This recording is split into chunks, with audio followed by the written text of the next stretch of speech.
Je ne trouvais plus le micro, pardon. Parfait. Moi, je vais vous parler donc des fertilisants à la carte, mais plutôt sur un aspect réglementaire. Donc, Vox Gaia, c'est un bureau d'études, entre guillemets, sur tout ce qui est aspect réglementaire de la mise sur le marché, valorisation des fertilisants. Donc, juste un petit point purement de vocabulaire. Avant, on parle de matière fertilisante. Quand on parle de matière fertilisante, on parle d'engrais, donc des produits qui apportent des éléments nutritifs directement aux plantes. On parle d'amendements, là on est plus sur le sol avec l'amélioration, les modifications des propriétés physiques, chimiques et ou biologiques des sols. Et puis dans le code rural, on trouve aussi la notion de support de culture. Et en fait, on a vu apparaître en fin d'année dernière, enfin, le terme de biostimulant dans le code rural. Et donc là, c'est des nouveaux produits oui, qui stimulent les processus naturels des plantes ou du sol.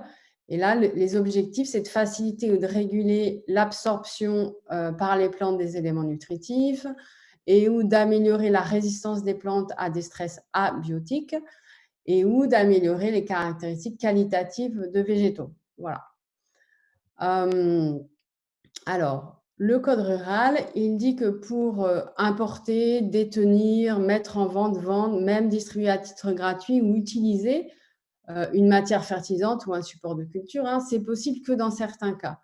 La voie principale indiquée par le code rural, c'est d'avoir une autorisation de mise sur le marché ou une AMM. Mais bon, le code rural prévoit quand même des exceptions. Par exemple, d'être conforme à une norme, dite en France NFU, être conforme à un cahier des charges, bon, il n'en existe qu'un seul actuellement concernant le digestat, d'être conforme à une catégorie qui est un peu particulière, qu'on appelle les SNUB, je ne vais pas vous en parler aujourd'hui, qui sont les substances naturelles à usage biostimulant. On peut aussi être conforme à un règlement européen sur les fertilisants. Aujourd'hui, c'est le RCE 2003-2003. À partir de mi-2022, l'année prochaine, ça sera le 2019-1009.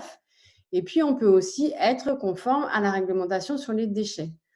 Alors, pour revenir à l'objet de notre présentation, de notre sujet du jour, qui est l'usage en bio, voilà, si pour qu'un fertilisant soit utilisable en agriculture biologique, alors il doit être listé, comme on en a parlé tout à l'heure, dans cette annexe 1 du règlement 889/2008, et il doit aussi forcément être réglementairement au niveau français, être utilisable sur les sols.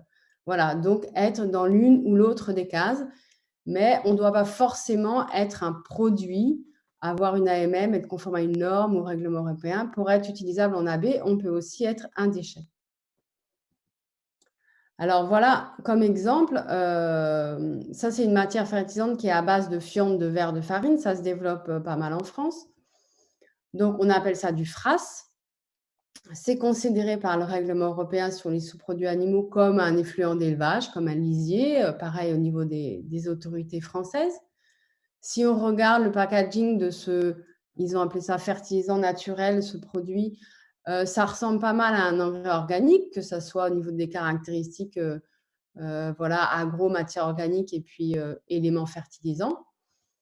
EcoCert, alors il y a pas comme on disait, il n'y a pas de certification AB. Par contre, il peut y avoir des validations, des certifications utilisables en agriculture biologique. EcoCert a validé ce produit comme étant bien utilisable en AB. C'est exact pour le FRAS, c'est marqué dans cette annexe 1.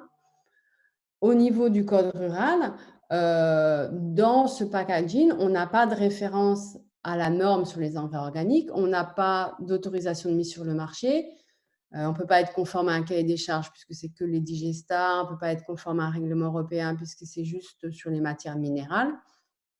Donc, pour ce FRAS en question, ce fertilisant naturel, c'est son nom, il est considéré comme un déchet au niveau vis-à-vis du code rural. Donc, il n'y a pas une mise sur le marché, mais il y a une valorisation, une utilisation du produit qui peut être possible en plan d'épandage. Voilà, tout ça pour un peu… Parfois, on fait l'amalgame entre… voilà, on a un peu du mal à positionner ce qui est utilisable en AB par rapport au code rural. Donc voilà, ça c'est un exemple assez parlant, qu'on peut être un déchet, mais utilisable en agriculture biologique. Alors pour moi, la voie réglementaire la plus à la carte, c'est les autorisations de mise sur le marché. C'est une démarche qui est volontaire de la part du responsable de la mise sur le marché et le dossier est monté vraiment en fonction du fertilisant, en fonction des intrants qui entrent dans le procès de fabrication, en fonction du procédé lui-même, en fonction de l'efficacité ou des efficacités que l'on souhaite revendiquer et donc des caractéristiques finalement agronomiques du produit. On fait un dossier où l'on doit démontrer la qualité de la fabrication, l'innocuité, l'efficacité dans les conditions d'usage du produit. Il y a une évaluation scientifique qui est faite par l'ANSES et qui délivre une AMM qui est réévaluée tous les 10 ans. Aujourd'hui, il y a à peu près 570 matières fertilisantes et supports de culture qui ont une autorisation de mise sur le marché. Et depuis ces dernières années, à peu près depuis 2016-2017, 80% de ces autorisations de mise sur le marché sont désormais obtenues via un règlement européen de reconnaissance mutuelle, qui est un peu un bypass par rapport aux AMM dites standards. C'est une procédure qui est très rapide et beaucoup moins chère que l'AMM standard. Et donc, les metteurs sur le marché ont bien compris leur avantage dans ce nouveau règlement européen. Alors, je vous cite quelques exemples, hein, la liste n'est pas du tout exhaustive, de fertilisants avec des origines organiques, vraiment à la carte, qui ont obtenu des AMM. Alors, hors ce contexte de reconnaissance mutuelle qui est vraiment très particulier, et puis j'ai regardé un peu sur ces 10 dernières années. Donc, on a un biochar qui a été homologué comme rétenteur d'eau, on a un FRAS comme engrais organique NPK, donc ce n'est pas celui que je vous ai montré. On a un mélange de boue et de cendres, on a des cendres toutes seules, on a des extraits d'algues, et puis après on a des digestats. Alors je vous ai les mis entre guillemets puisque ça peut être différents sous-produits issus de la méta, que ça soit des digestats solides ou liquides, ou alors que ça soit après des des fractions issues de différents post-traitements. Donc, on peut avoir des amendements organiques, des engrais ou des produits dits mixtes, amendements organiques et engrais. Donc, un peu moins à la carte, mais les autres voies réglementaires quand même pour vous les présenter. On a ces normes NFU. Donc, ça, c'est des documents qui sont établis au sein du Bureau de normalisation des fertilisants qu'on appelle le BN-Ferti. Donc, c'est pour les adhérents de ce BN et c'est élaboré par consensus. Ces normes, elles deviennent vraiment un texte de loi quand elles sont mises en application obligatoire par un arrêté interministériel. Aujourd'hui, on se réfère à un arrêté qui date de 2003, mais qui est régulièrement en fait mis à jour. Donc, dans la dernière version, on a 28 textes donc mis en application obligatoire. Et on appelle ça des normes DSM pour dénomination, spécification, marquage. Je vous ai mis ça en rouge parce que du coup, là, on n'est pas du tout dans des fertilisants à la carte. Les dénominations, ça va être les noms des fertilisants comme compost vert, par exemple. On a une liste d'intrants spécifiques fermée. On a une liste de procédés aussi qui est fermée. On a des spécifications, donc des caractéristiques agronomiques bien précises à respecter et bon, des consignes de marquage. Donc, on est vraiment dans un cadre particulier. Et c'est la même chose aujourd'hui, on n'a plus qu'un cahier des charges qui a été publié donc en octobre 2020, qui correspond grosso modo à la fusion des 3 cahiers des charges existants.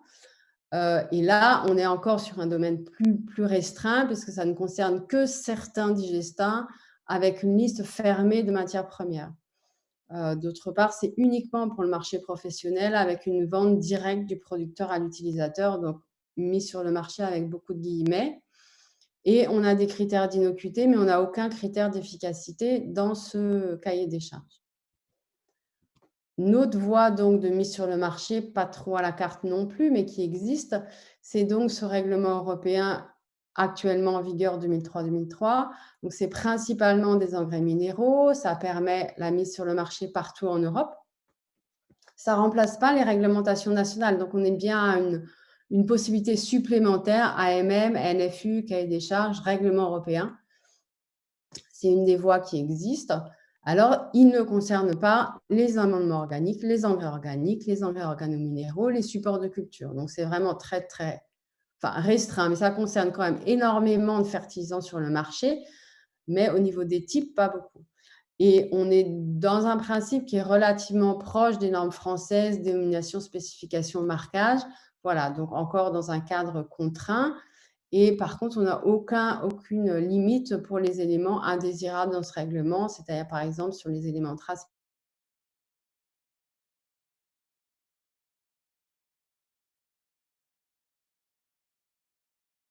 Donc là, à la carte est passée un peu en vert, parce que je trouve qu'il y a quand même plus de possibilités.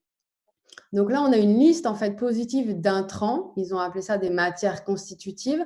Aujourd'hui, elles sont 11. Demain, il y en aurait 3 de plus, là, que je vous ai mis en italique dans le deuxième rectangle.